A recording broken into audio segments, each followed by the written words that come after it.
Leitura da profecia de Amós.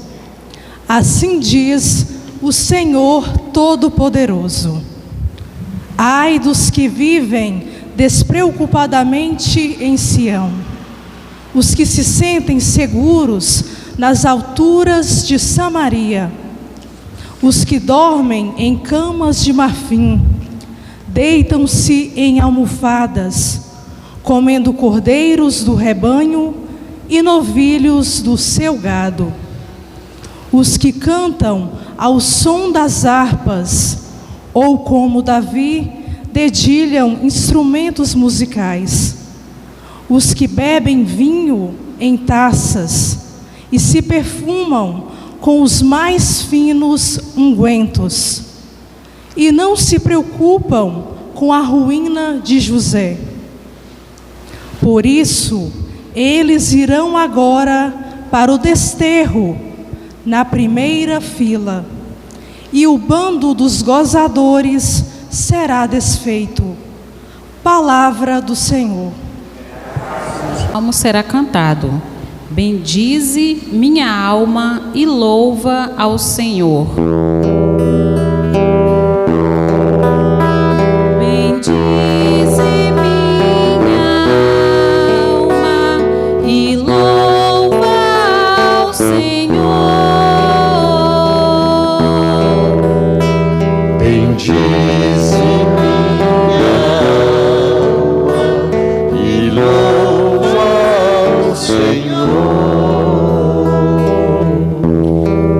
O Senhor é fiel para sempre, faz justiça aos que são oprimidos. Ele dá alimento aos famintos. É o Senhor que liberta os cativos.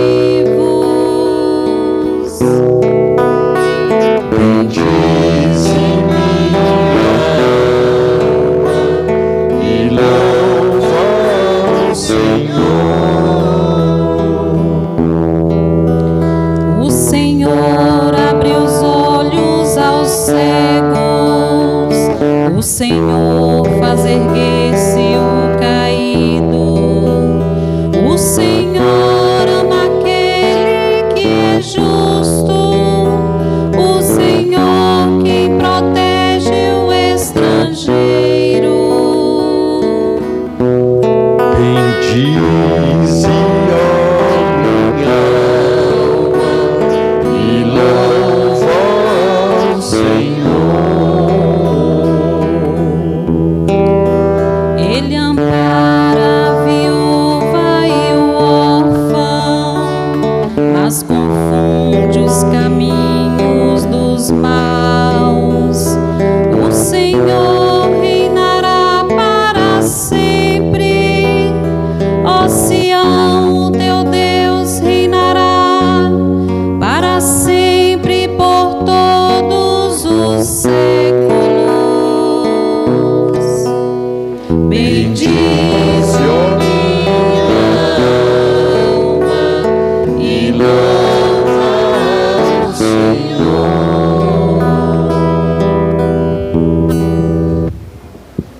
Leitura da primeira carta de São Paulo a Timóteo. Tu, que és um homem de Deus, foge das coisas perversas. Procura a justiça, a piedade, a fé, o amor, a firmeza, a mansidão. Combate o bom combate da fé.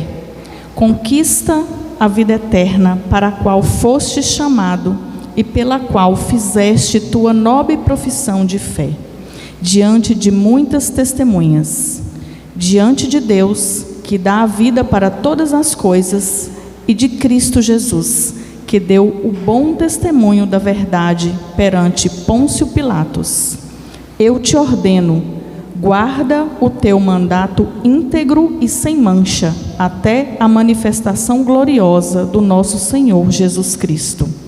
Esta manifestação será feita no tempo oportuno e pelo bendito e único soberano, o Rei dos Reis e o Senhor dos Senhores, o único que possui a imortalidade e que habita numa luz inacessível e que nenhum homem viu nem pode ver. A Ele honra e poder eterno. Amém. Palavra do Senhor.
O Senhor esteja convosco.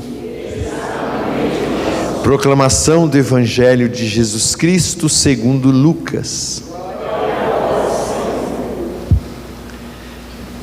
Naquele tempo disse Jesus aos fariseus: havia um homem rico que se vestia com roupas finas e elegantes e fazia festas esplêndidas todos os dias. Um pobre chamado Lázaro, cheio de feridas, estava no chão, à porta do rico. Ele queria matar a fome com as sobras que caíam da mesa do rico. E além disso, vinham os cachorros lamber suas feridas. Quando o pobre morreu, os anjos levaram-no para junto de Abraão. Morreu também o rico e foi enterrado. Na região dos mortos, no meio dos tormentos, o rico levantou os olhos e viu de longe Abraão com Lázaro ao seu lado. Então gritou: Pai Abraão, tem piedade de mim. Manda Lázaro molhar a ponta do dedo para me refrescar a língua, porque sofro muito nessas chamas. E Abraão respondeu: Filho, lembra-te que tu recebeste teus bens durante a vida e Lázaro, por sua vez, os males. Agora, porém, ele encontra aqui consolo e tu és atormentado. E além disso, há um grande abismo entre nós. Por mais que alguém desejasse, não poderia passar daqui para junto de vós, e nem os daí poderiam atravessar até nós. O rico insistiu: Pai, eu te suplico, manda então Lázaro à casa do meu pai, porque tenho 5 irmãos. Manda preveni-los para que não venham também eles para este lugar de tormento. E Abraão respondeu: Eles têm Moisés e os profetas, que os escutem. O rico insistiu: Não, pai Abraão, mas se um dos mortos for até eles, certamente vão se converter. Abraão lhe disse: Se não escutam a Moisés nem os profetas, eles não acreditarão. mesmo que alguém ressuscite dos mortos. Palavra da salvação. Irmãos, irmãs, continuando a nossa reflexão do domingo passado, com relação aos bens deste mundo e à nossa relação com eles, a liturgia desse domingo convida-nos, mais uma vez, a vê-los não somente como algo que nos pertence de forma exclusiva, mas como dons que Deus colocou nas nossas mãos para que os administremos e partilhemos com gratuidade e com amor. Então, no fundo, as leituras definem para nós o que é ter um coração de rico e o que é ter um coração de pobre.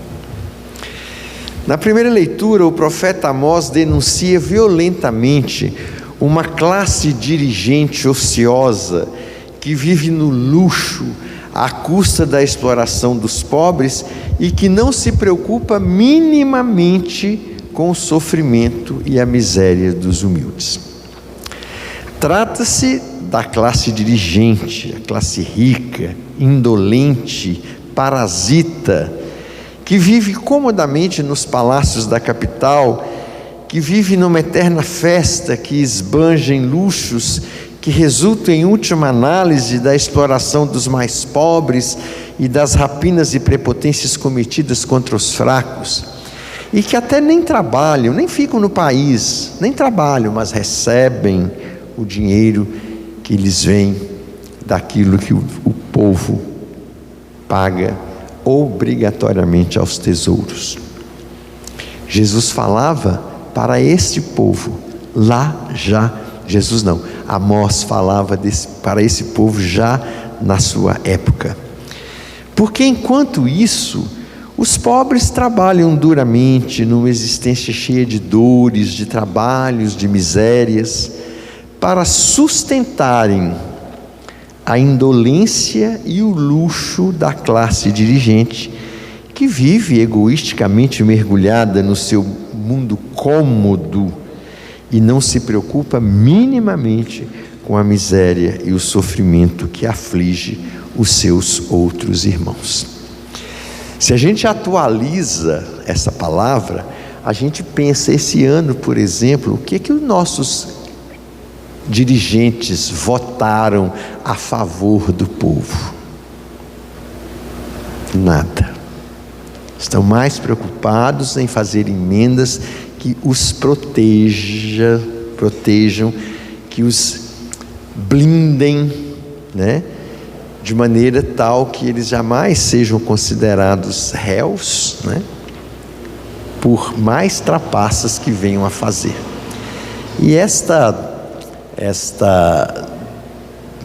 PEC que foi aprovada aí significa o seguinte: nenhum parlamentar pode ser indiciado pela justiça se a casa não quiser. Então é aquele velho exemplo que a gente vem dando, né?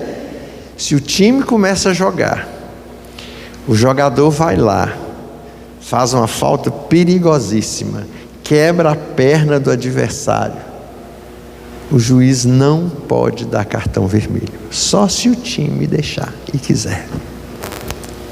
Aí o outro vai, faz a mesma coisa, o juiz não pode dar cartão vermelho, só se o time quiser.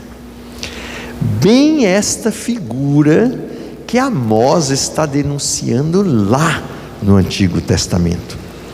Então, é evidente que Deus não está disposto a pactuar com isso, pois esse sistema de egoísmo e injustiça não teria nada a ver com o projeto que Deus sonhou para os homens e para o mundo. Convém, portanto, aplicarmos o questionamento que a mensagem de Amós exige a nós próprios. Muito provavelmente, nenhum de nós aqui frequenta as festas do Jet Set, né? do High Society. E nem usamos dinheiro público para pagar os nossos divertimentos e esbanjamentos. Claro que não. Nenhum de vocês tem cara disso. Mas numa escala muito menor, não teremos os mesmos vícios que Amós denuncia nessa classe rica e ociosa. Não nos deixamos às vezes arrastar pelo desejo de ter, comprando coisas supérfluas que nós não vamos nem tocar nelas, impondo sacrifícios às vezes à nossa família para pagar as nossas manias de grandeza. Não gastamos às vezes de forma descontrolada para pagar os nossos pequenos vícios, sem pensar nas necessidades daqueles que dependem de nós. Então, essa é a primeira reflexão da liturgia de hoje. Aí nós entramos na parábola que Jesus conta no Evangelho, onde ele apresenta dois personagens que são fundamentais nessa história: um rico, opulento, e um pobre.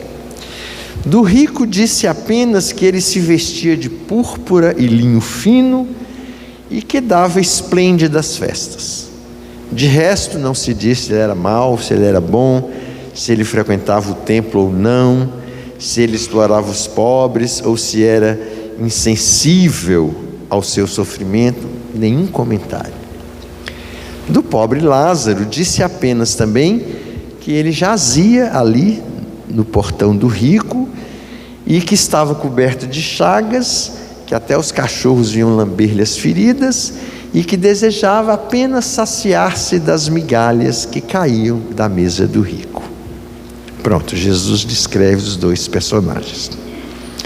Nessa história, não parecem ser as ações boas ou más cometidas neste mundo pelos personagens que decidem a sorte deles no outro mundo.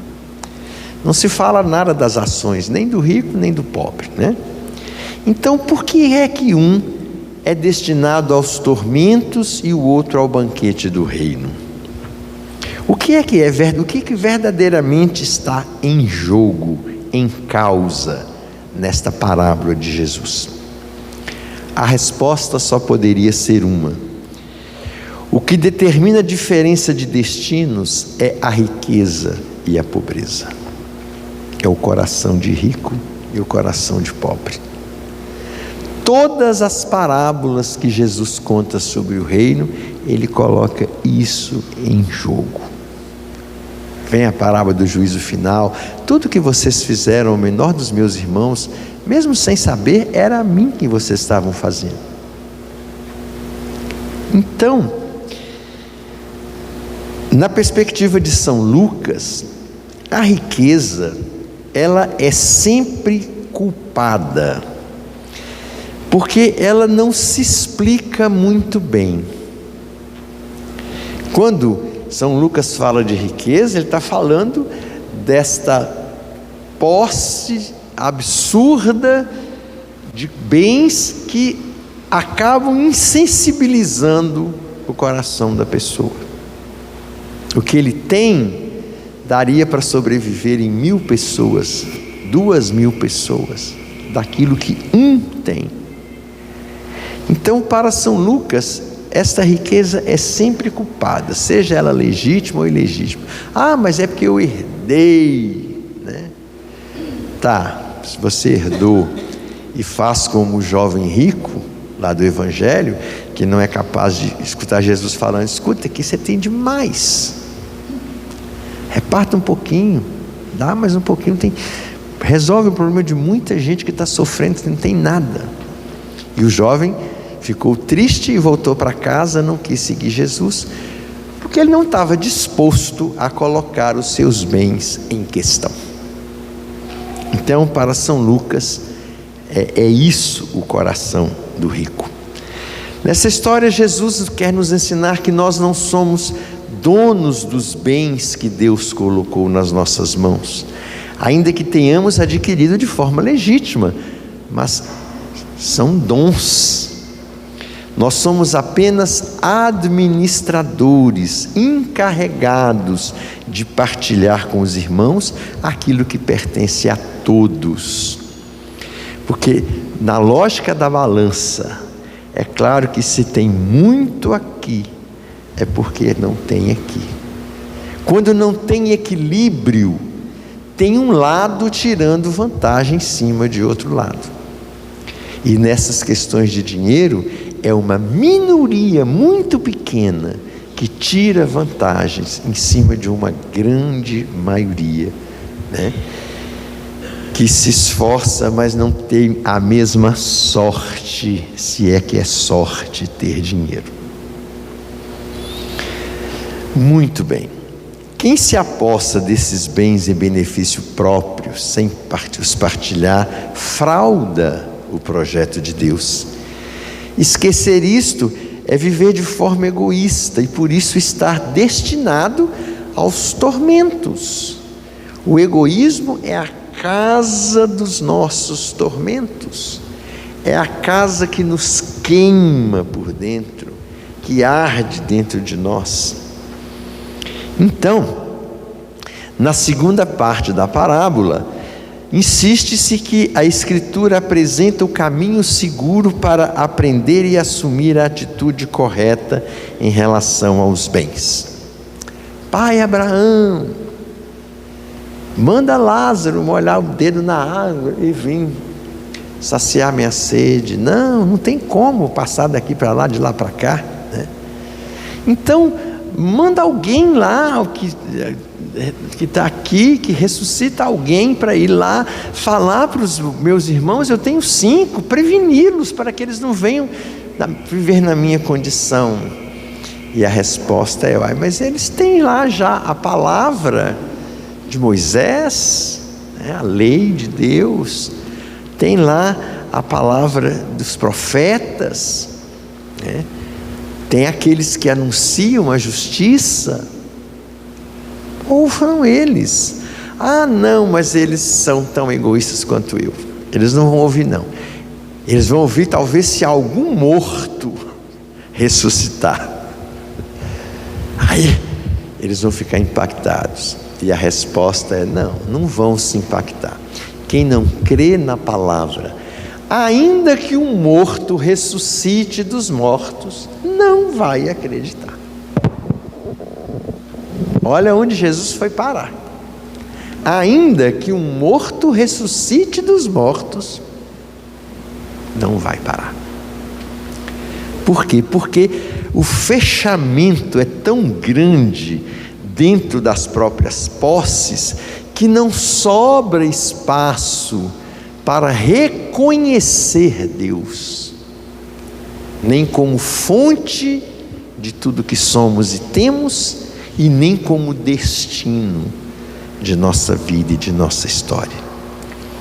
Então, a moral da história é que o rico ficou surdo às interpelações da palavra de Deus, de Moisés e dos profetas, e do próprio Jesus. Era isso que ele queria dizer, né? E isso é que decidiu a sua sorte, pois até mesmo os milagres mais espetaculares são inúteis quando o homem não acolheu no seu coração a palavra de Deus. Evangelho muito propício para comemorarmos o dia da Bíblia. Por muito pobres que sejamos, devemos nos interrogar se não temos um coração de rico. E por ricos que sejamos, é importante saber se não temos um coração de pobre, porque esse é o nosso destino, um coração de rico e um coração de pobre. A gente conhece muito pobre que tem um coração de rico, e aí acaba na miséria, porque vai se endividando, vai, né, tal, e muito rico, né, que vive de uma simplicidade tão generosa, tão consciente, né, da vida que passam os seus outros irmãos, milhares, que não têm condições de ter o que ele tem, e não titubeiam em partilhar, em repartir, mesmo que silenciosamente, sem estardalhaço, compartilhar aquilo que é seu. Que é uma conclusão. O negócio está no nosso coração. Ou temos um coração de pobres, e aí nós estaremos sempre acolhendo a possibilidade de Deus entrar em nossa vida, ou temos um coração de rico e nos bastamos a nós mesmos e não precisamos de Deus, como diz Jesus, ainda que alguém ressuscite dos mortos. Então, perceber se a nossa relação com os bens não é uma relação egoísta, idólatra até, né? Assambarcadora, exclusivista, né? Há pobres cujo sonho é apenas levar uma vida igual a de ricos. Então isso já é uma relação péssima, né, com os bens. E às vezes a gente vai descobrindo, quando a gente está muito aberto, quanta gratificação nos vem de um coração generoso quando assim o temos. Quantas coisas a mais Deus nos concede, né?